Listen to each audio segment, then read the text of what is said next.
Hoş geldiniz efendim. Bizi görevlendirenler çok teşekkür ederiz. Şimdi çevremizde her gün yani geziyoruz, dolaşıyoruz. Ormanlarımız yanıyor. Yani cam şişeler, peçeteler, çöpler atılıyor çevremize.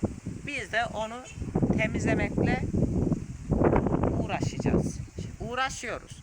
Yani yardım etmek bize amaç yani. Yani biz bu yardımı yapmamız lazım. Mesela nasıl diyeyim?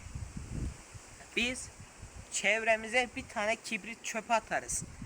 O da sıcaktan cam şişe atarız. O da sıcaktan yanar patlar.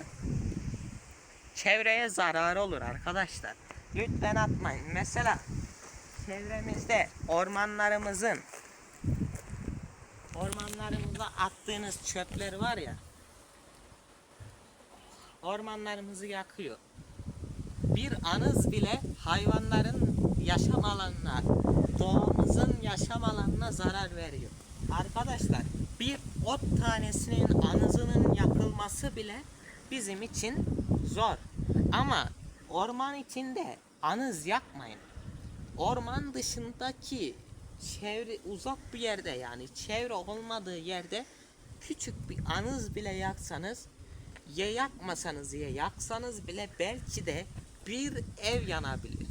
Yani bizim nefesimiz, doğamız, hayvanların oksijen alanı zarar görüyor. Lütfen dikkat edelim lütfen. Evet, şimdi konuya gelelim. Biz görevlendirdiler. Bizi görevlendirdiler. Biz orman yangını engelleme polisiyiz.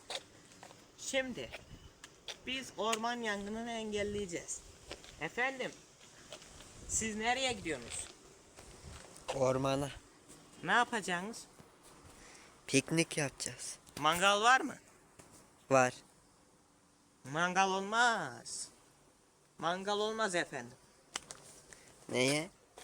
Orman yanıyor efendim. Şimdi mangal yakıyorsunuz. Ormandan nefes alıyor hayvanlar, zarar görüyor. Duman, ateş. Yani ormana zarar görüyor. Ya da pisliklerinizi atmıyorsunuz. Yani bir cam şişe atıyorsunuz. Bir cam şişe atıyorsunuz. Cam şişe sıcaktan eriyor. Patlıyor. Sonra da yanıyor yani. Yani ormanın zarar görmesini ve sizin zarar görmenize gerek yok. Bir orman bir nefestir yani.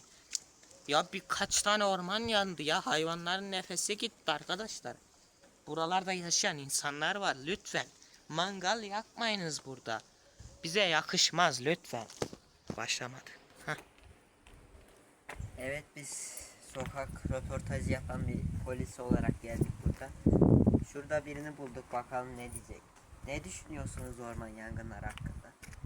Ya efendim, bu orman yangınları niye böyle artıyor sebepsiz yere?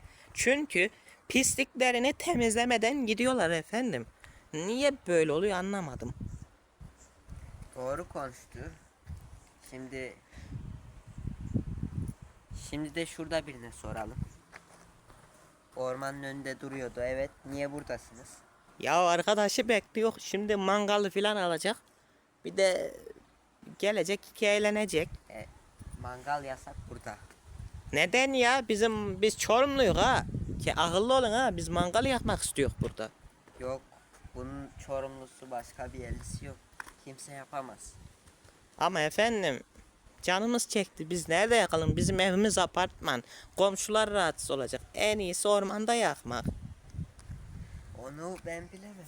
Başka bir yer bulun. Piknik alanlarına gidin. Göreceğiniz, gizlice gireceğim buraya. Bakalım.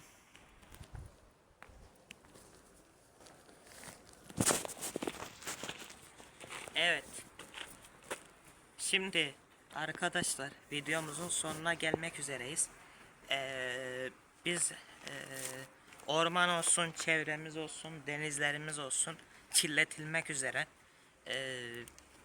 Biz bu denizlerimiz olsun, çevremiz olsun, sokaklarımız olsun, ormanlarımız olsun. Yani lütfen biraz temizliğe uyalım. Bir değerlendirme oldu bizim adımıza.